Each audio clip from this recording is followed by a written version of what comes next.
This is What Happened This Week, March 10th edition. Today, talking about Dak Prescott re-signing, the weird Isaiah Wilson trade in the NFL that's pretty unprecedented. I certainly can't remember something happening like this. And going to cover Blake Griffin going to the Nets and why people just need to stop with this, you all had to team up to face LeBron? Stop that. Stop that. You know that's not the narrative. Anyway, if you haven't already, feel free to like, share, subscribe. Hope you checking out other podcasts. We appreciate it if you are. And I'm not going to waste too much of your time. Let's get to the intro.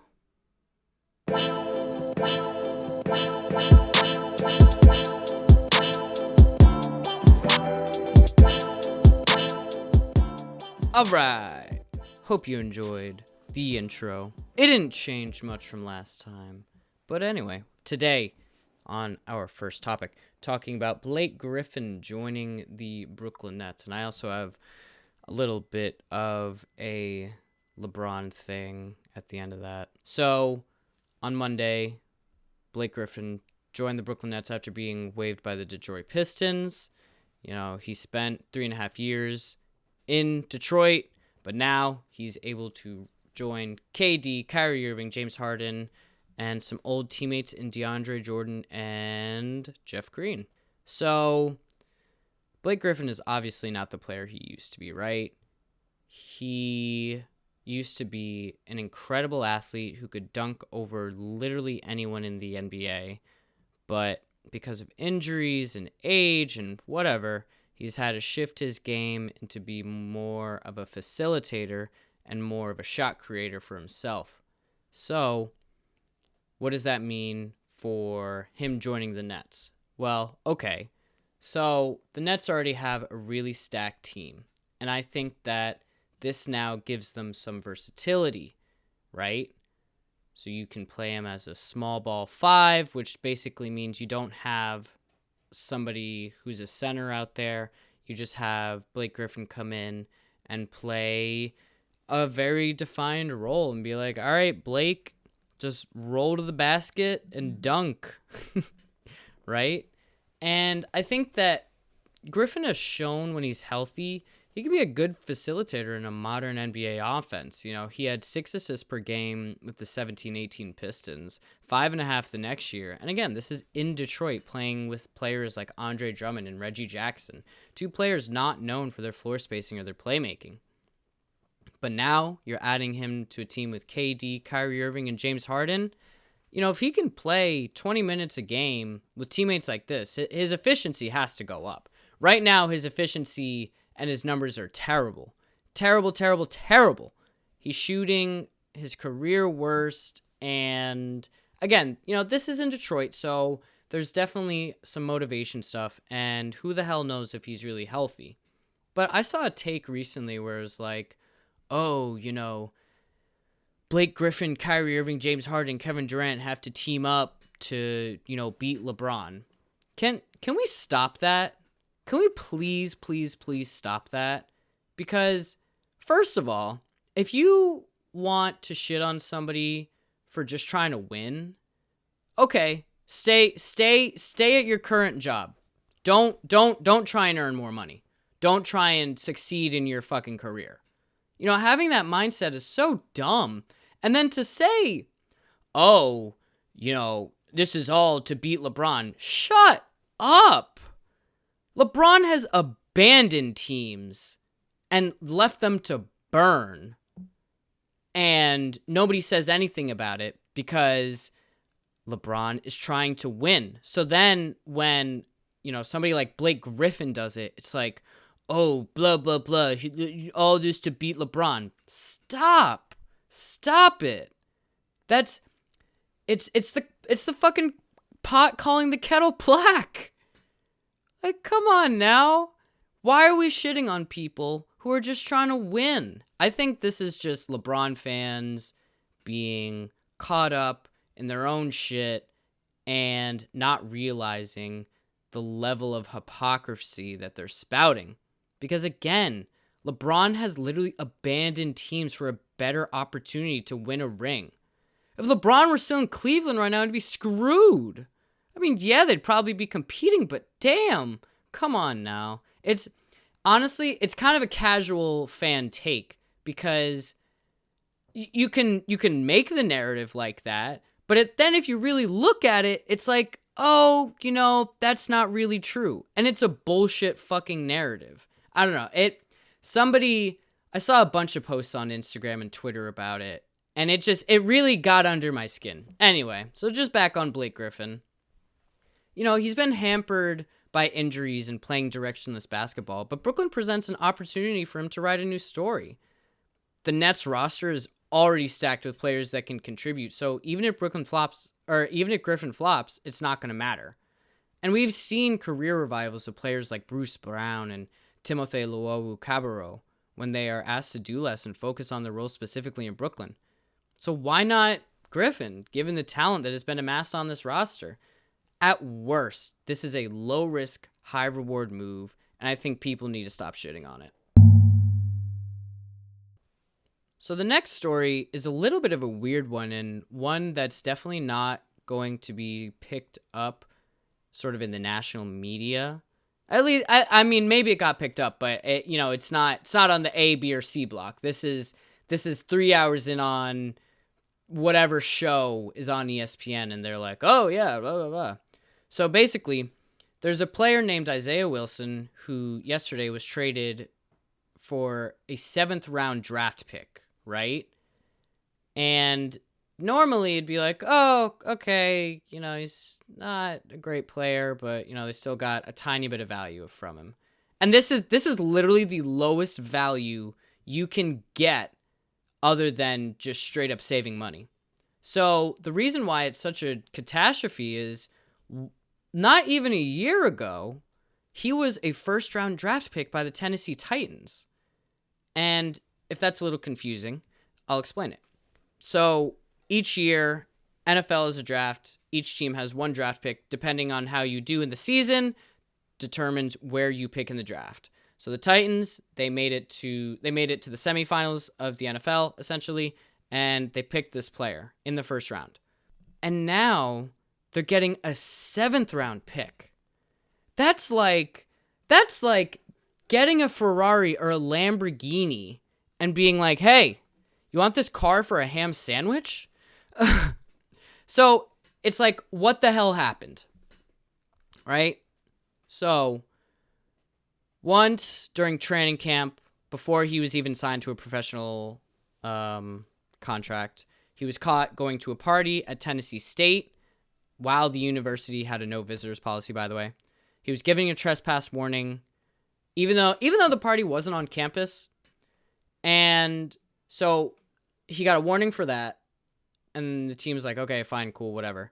But then he had to go on the COVID list, right? So the COVID list in the NFL was basically, if you were in close contact with somebody, then you have to test negative for X amount of days. I think it was like 10 or 14 until you can rejoin the team. He was absent for a while, so that meant he missed a large part of training camp and most of the preseason, right?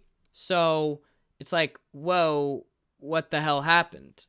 Separate from these events, Wilson, he had trouble staying out of trouble off the field. Alongside going to that party, this was on COVID protocol.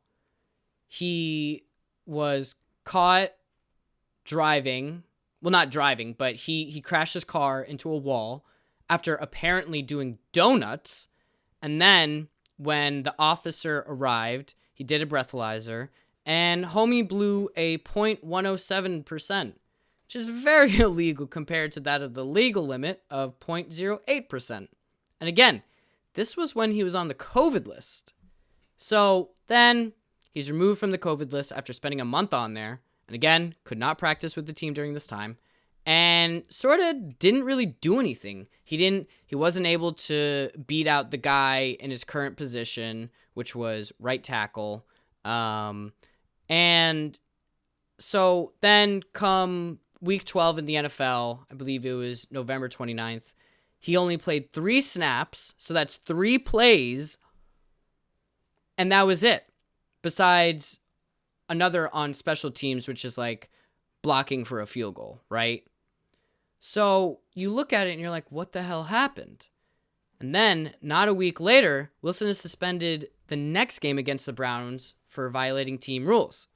A day after the Browns game, Wilson is placed on a non-football injury list. The team states he's dealing with personal issues. And when you're placed on this list, that pretty much means they're shutting you down from the season. This did not stem from any new incidents, apparently, and it was literally just those in the past.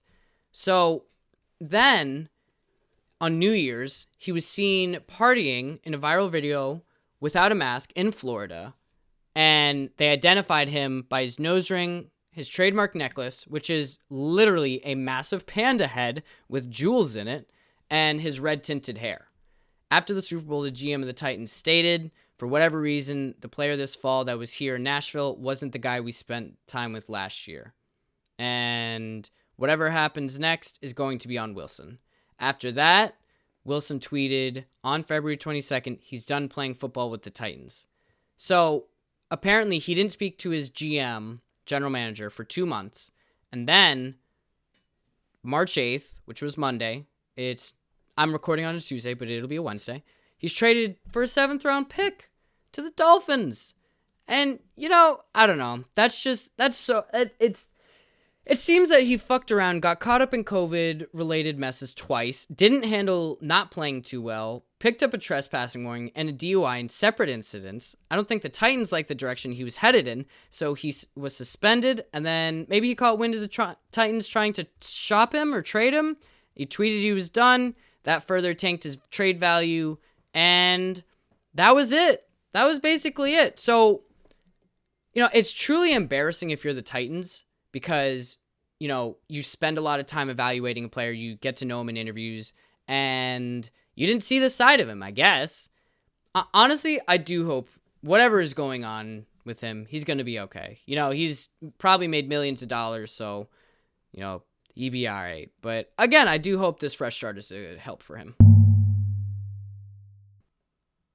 Last story of the day. Don't want to take up too much of your time. I appreciate you listening. Yesterday, Monday, Dak Prescott, Cowboys quarterback, re-signed for $160 million over 4 years, and I believe 126 of that is guaranteed.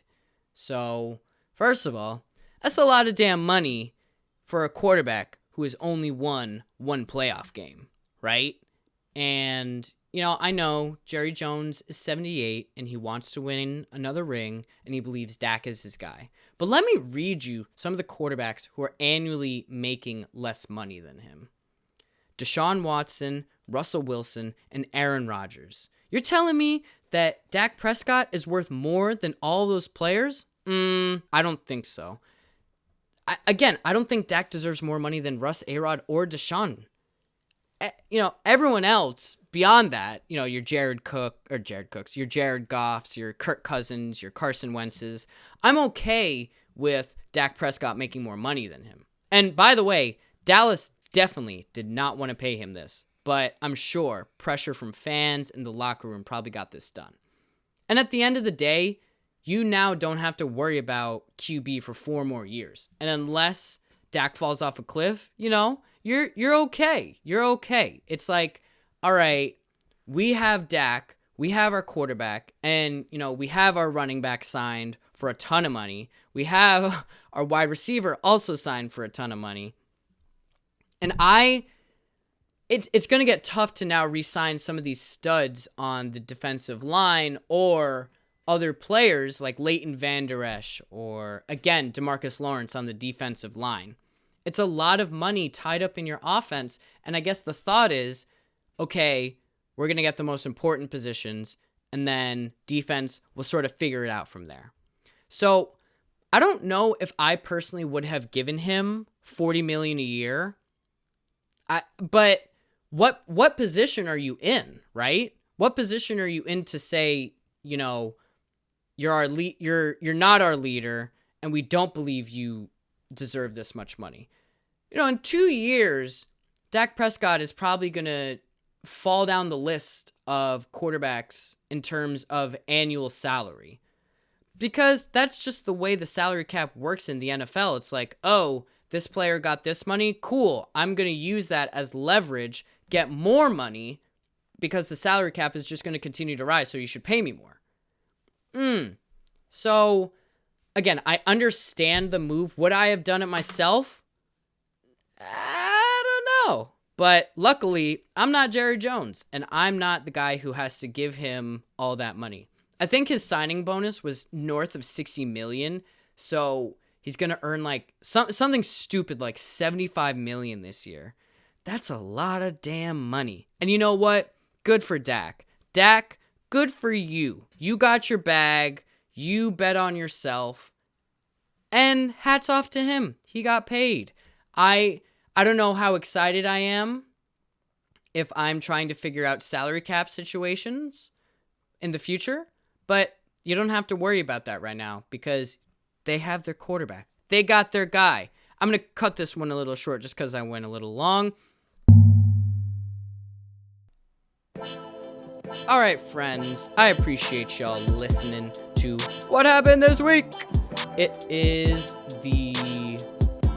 What's today's date? Today's the 9th. So this will be March 10th edition. If you haven't already, feel free to like, share, subscribe, follow, rate us, whatever it is. Please do. Follow us on Instagram. Follow us on Twitter. The accounts there are more active than they have been. Real quick, want to shout out Radia Rahman at Knives Meow on International Women's Day Monday. Adult Swim posted some artwork that she had done with them. So, shout out to a former podcast guest who is really getting it done right there. And that's all I got. Hope everyone's having a great Wednesday, and I will see you next time. Don't forget to keep your eyes open for a great podcast dropping on Saturday. Peace, guys. Wear a mask.